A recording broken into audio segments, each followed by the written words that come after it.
Hello मित्रों, नमः संस्कृताय।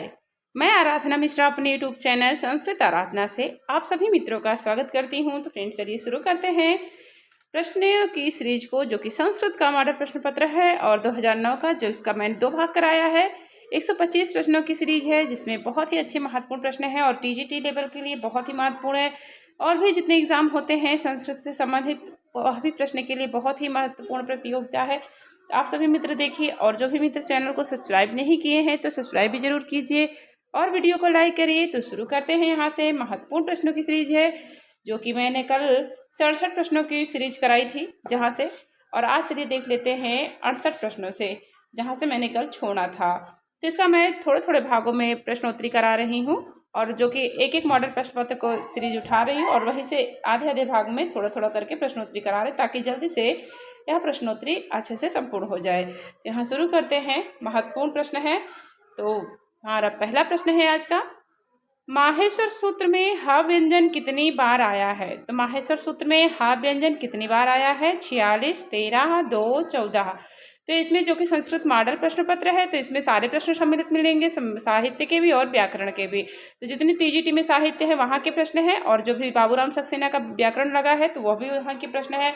तो बहुत ही अच्छे हैं। तो यहाँ पर देखते हैं कि माहेश्वर सूत्र में हा व्यंजन कितनी बार आया है। तो आंसर सही हो जाएगा, यहाँ 2 बार आया है। ऑप्शन 2 उत्तर सही हो जाएगा, जो कि महर्षि पाणिनि को शंकर जी द्वारा 14 जो माहेश्वर सूत्र प्राप्त हुए थे, इन सूत्रों को माहेश्वर सूत्र कहा जाता है। इसमें हा व्यंजन 2 बार आया हुआ है। नेक्स्ट क्वेश्चन आगे है, वर्णमाला में व्यंजनों की संख्या है। तो वर्णमाला में व्यंजन की संख्या कितनी है? 31, 41, 33, 39। तो यहाँ पर ऑप्शन सही हो जाएगा, उत्तर 3, 33 हो जाएगा। वर्णमाला में व्यंजन की संख्या कितनी है? 33 है। ऑप्शन यहाँ पर 3 उत्तर सही होगा। नेक्स्ट क्वेश्चन आगे है, आदर्श शब्द का स्त्रीलिंग प्रथमा एक वचन का रूप बनेगा। तो आदर्श शब्द जो कि बहुत ही महत्वपूर्ण है, सर्वनाम रूपों में से है। तो आदर्श शब्द का स्त्रीलिंग का प्रथमा एक वचन में कौन सा रूप बनेगा? अशौ, अदह, अमू, अमूम। तो उत्तर क्या हो जाएगा? ऑप्शन हो जाएगा यहाँ पर असौ हो जाएगा। ऑप्शन 1 उत्तर सही हो जाएगा। नेक्स्ट आगे है क्वेश्चन, भगवान अगस्त्य की पत्नी का नाम था। तो भगवान अगस्त्य की पत्नी का क्या नाम था? मुरला, तमसा, लोपामुद्रा, सौधातिका।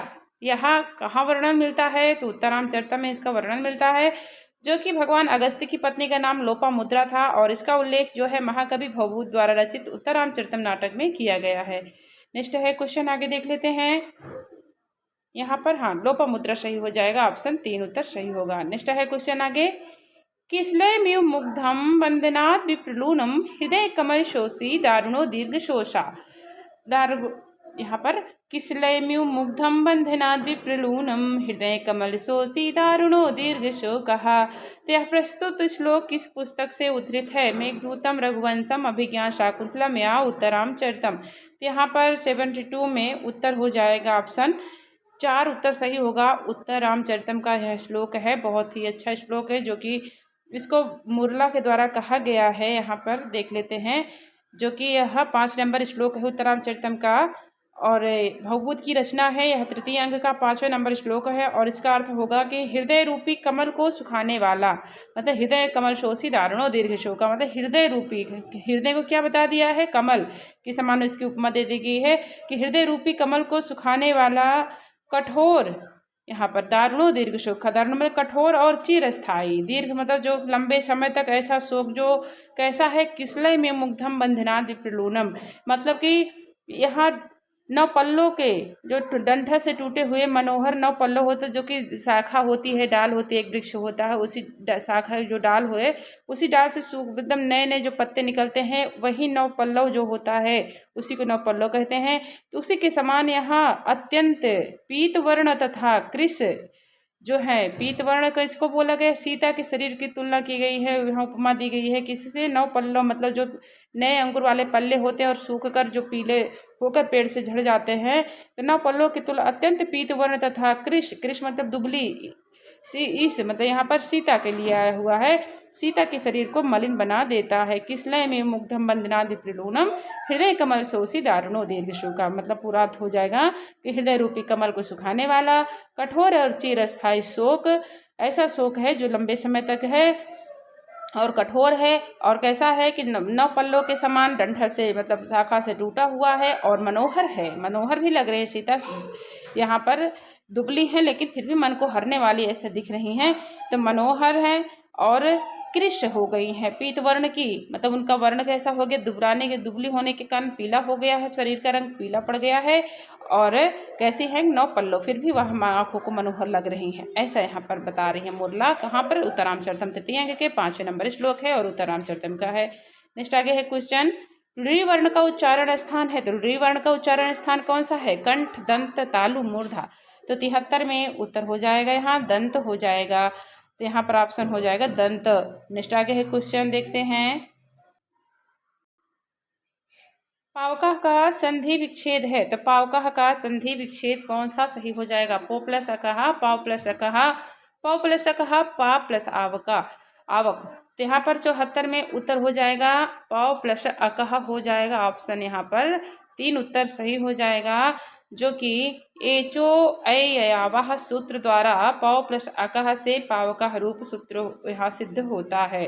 एचो अयावाह मतलब अयादि संधि। नेक्स्ट आगे है क्वेश्चन, भीत्रार्थानाम भय हेतु में कौन सा कारक है, तो भीत्रार्थानाम भय हेतु में कौन सा कारक है, संप्रदान, अपादान, करण, अधिकरण।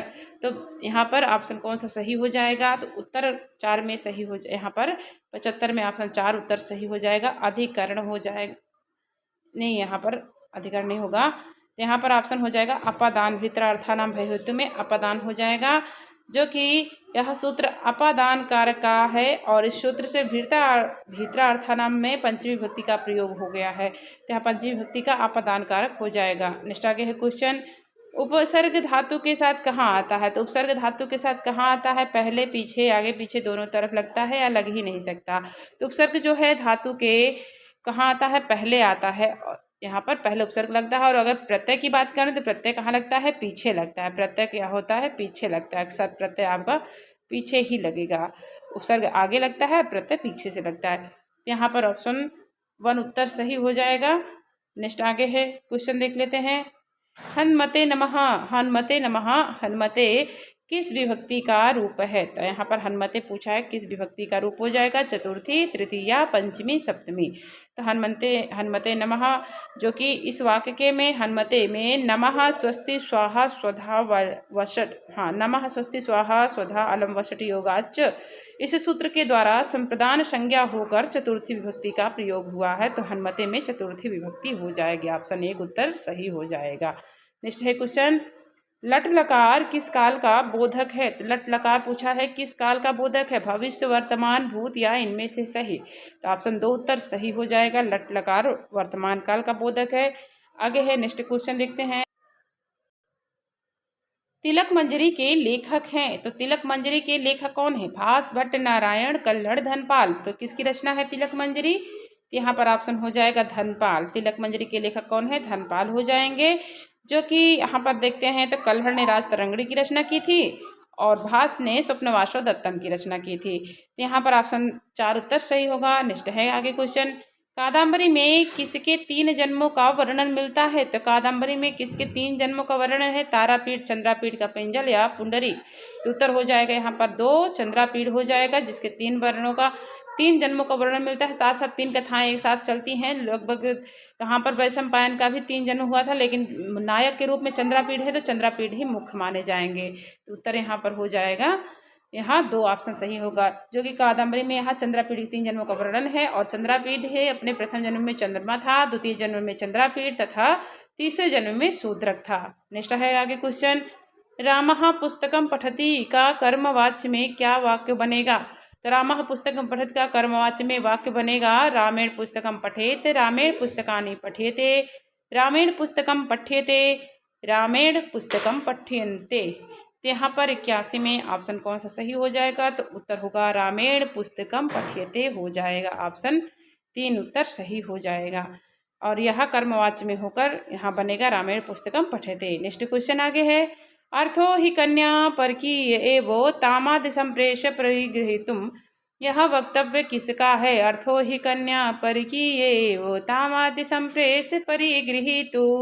यह वक्तव्य, यह इसके वक्ता कौन है? गौतमी, काश्यप, दुष्यंत, मेनका।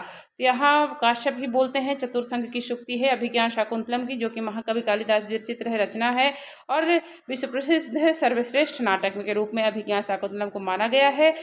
और यह इस कथन को मतलब कि महर्षि काश्यप ने कहा है, जो विदाई के समय शकुंतला के है। कन्या वस्तुतः ही पराया धन होती है, तो यहाँ पर वही कन्या के लिए काश्यप ने शकुंतला के लिए ऐसा बोला है। नेक्स्ट आगे है क्वेश्चन, संबोधने चा सूत्र में विभक्ति होती है, तो संबोधने चा सूत्र में कौन सी विभक्ति होती है? सप्तमी, चतुर्थी, द्वितीया या प्रथमा?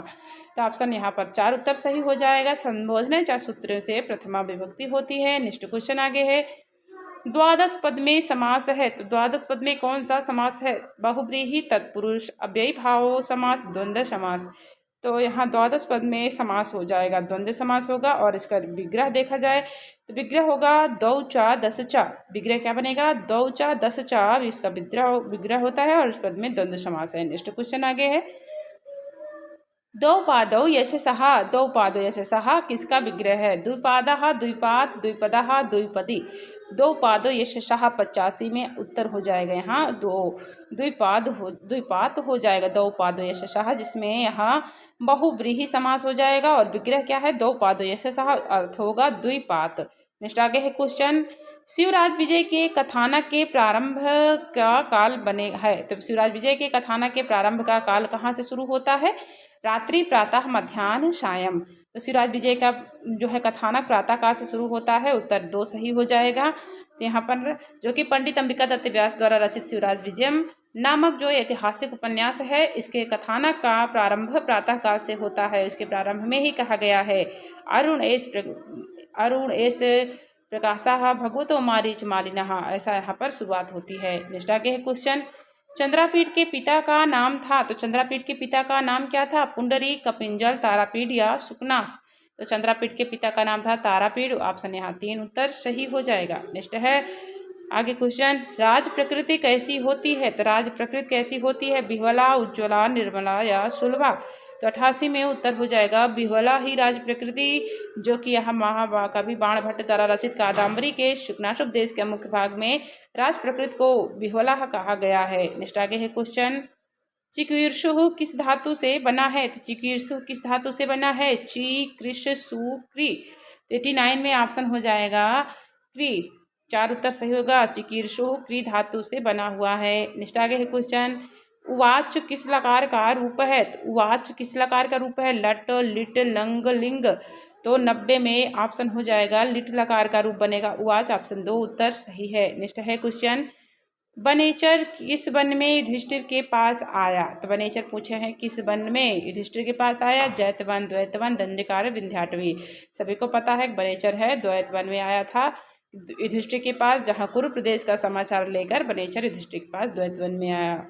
यहाँ पर ऑप्शन हो जाएगा जो कि यहाँ पर किरातार्जुनीय के प्रथम सर्ग के प्रथम श्लोक में ही है, यह वर्णन मिलता है कुरुणाम अधिपश्य पालनी प्रजा से वृत्तिम। यहाँ पर श्री कुरुणाम से शुरुआत होता है और यह शब्द का तात्पर्य है दुर्योधन से। और यहाँ जो कि बनेचर के लिए पूछा गया है प्रथम श्लोक में ही है, जो कि मंगलाचरण भी है और वस्तु निर्देशात्मक मंगलाचरण है और द्वैतवन में दृष्टि के पास आता है। ऑप्शन यहाँ पर हो जाएगा 2। नेक्स्ट आगे है क्वेश्चन देखते हैं। नेक्स्ट क्वेश्चन है, कुरुणाम अधिपा का तात्पर्य है। तो कुरुणाम अधिपा का तात्पर्य क्या होगा? धृतराष्ट्र, भीष्म, दुर्योधन, दुशासन। तो उत्तर हो जाएगा कुरुणाम अधिप कौन है इस समय? दुर्योधन है।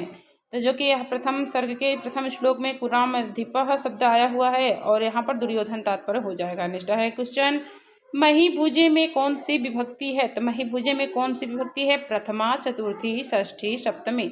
तो यहाँ पर कौन सा ऑप्शन सही हो जाएगा? 93 में हो जाएगा ऑप्शन चतुर्थी विभक्ति हो जाएगी महीभुजे में। ऑप्शन यहाँ पर 2 उत्तर सही हो जाएगा।